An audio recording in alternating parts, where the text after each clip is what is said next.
The cheering influences of the hour were round him, look where he might.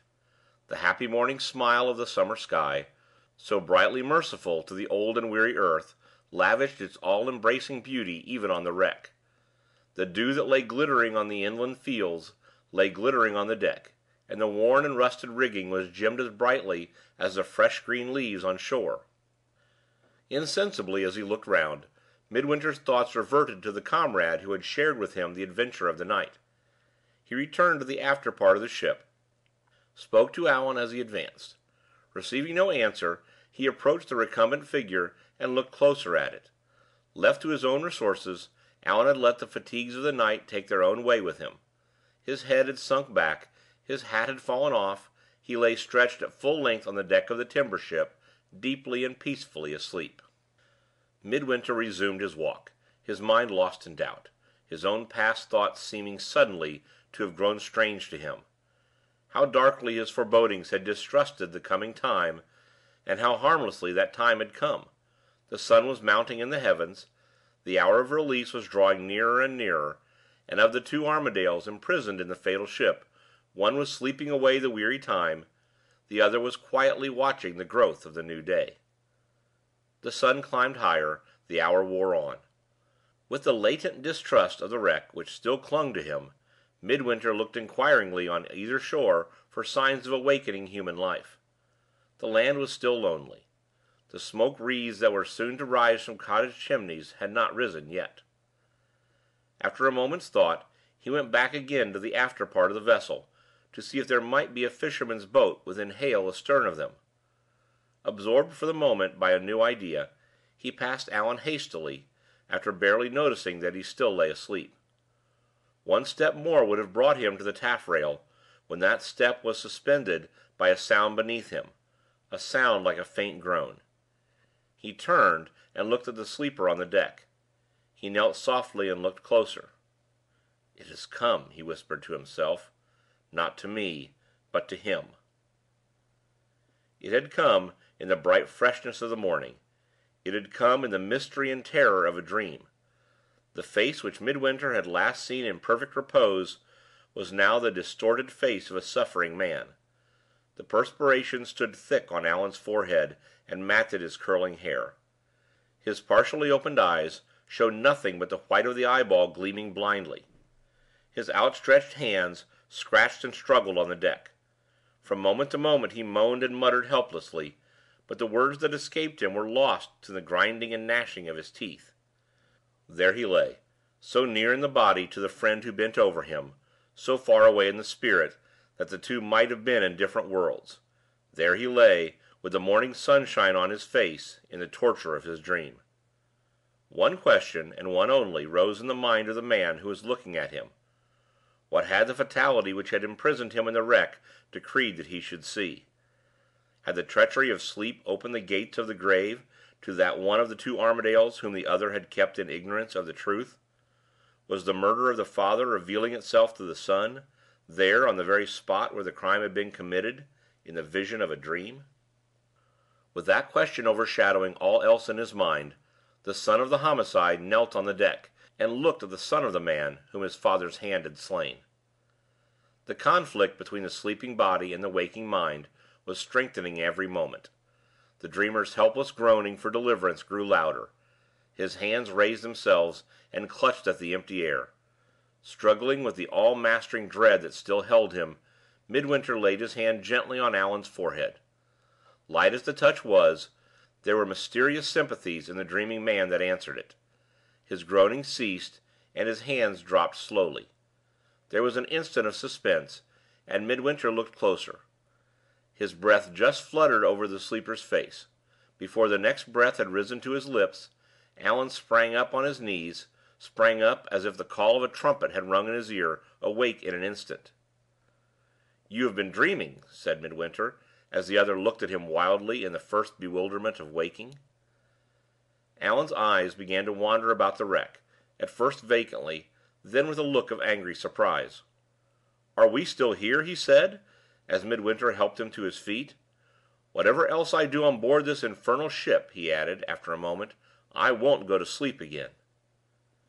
As he said those words, His friend's eyes searched his face in silent inquiry. They took a turn together on the deck. "Tell me your dream," said Midwinter, with a strange tone of suspicion in his voice, and a strange appearance of abruptness in his manner. "I can't tell it yet," returned Allan. "Wait a little till I'm my own man again." They took another turn on the deck. Midwinter stopped and spoke once more.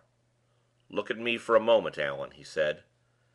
There was something of the trouble left by the dream, and something of natural surprise at the strange request just addressed to him, in Allan's face, as he turned it full on the speaker, but no shadow of ill will, no lurking lines of distrust anywhere. Midwinter turned aside quickly, and hid, as he best might, an irrepressible outburst of relief. "Do I look a little upset?" asked Allan, taking his arm and leading him on again. "Don't make yourself nervous about me if I do. My head feels wild and giddy, but I shall soon get over it." For the next few minutes they walked backward and forward in silence, the one bent on dismissing the terror of the dream from his thoughts, the other bent on discovering what the terror of the dream might be. Relieved of the dread that had oppressed it, the superstitious nature of Midwinter had leaped to its next conclusion at a bound. What if the sleeper had been visited by another revelation than the revelation of the past? What if the dream had opened those unturned pages in the book of the future which told the story of his life to come? The bare doubt that it might be so strengthened tenfold Midwinter's longing to penetrate the mystery which Allan's silence still kept secret from him. "Is your head more composed?" he asked. "Can you tell me your dream now?" While he put the question, a last memorable moment in the adventure of the wreck was at hand.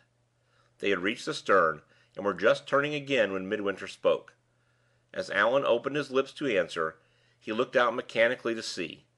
Instead of replying, he suddenly ran to the taffrail and waved his hat over his head in a shout of exultation.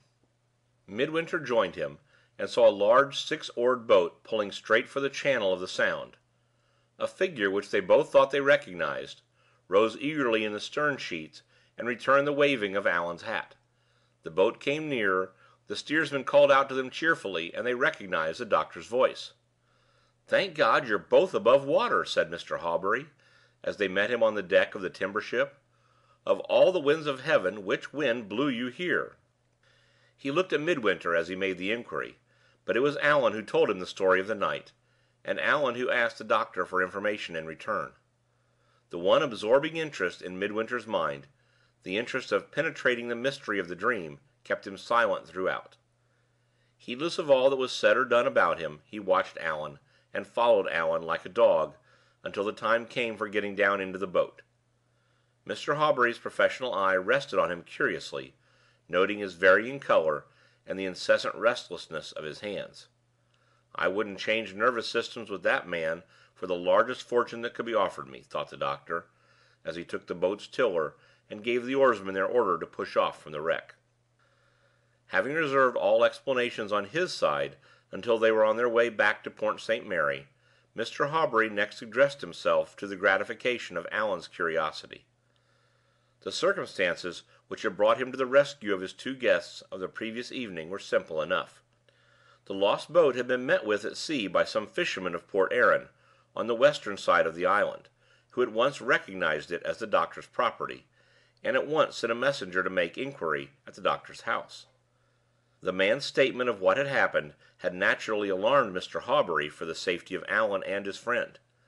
He had immediately secured assistance, and, guided by the boatman's advice, had made first for the most dangerous place on the coast, the only place in that calm weather in which an accident could have happened to a boat sailed by experienced men, the channel of the Sound. After thus accounting for his welcome appearance on the scene, the doctor hospitably insisted that his guests of the evening should be his guests of the morning as well. It would still be too early when they got back for the people at the hotel to receive them, and they would find bed and breakfast at Mr. Hawbury's house. At the first pause in the conversation between Allan and the doctor, Midwinter, who had neither joined in the talk nor listened to the talk, touched his friend on the arm. "Are you better?" he asked, in a whisper. "Shall you be soon composed enough to tell me what I want to know?" Allan's eyebrows contracted impatiently. the subject of the dream, and Midwinter's obstinate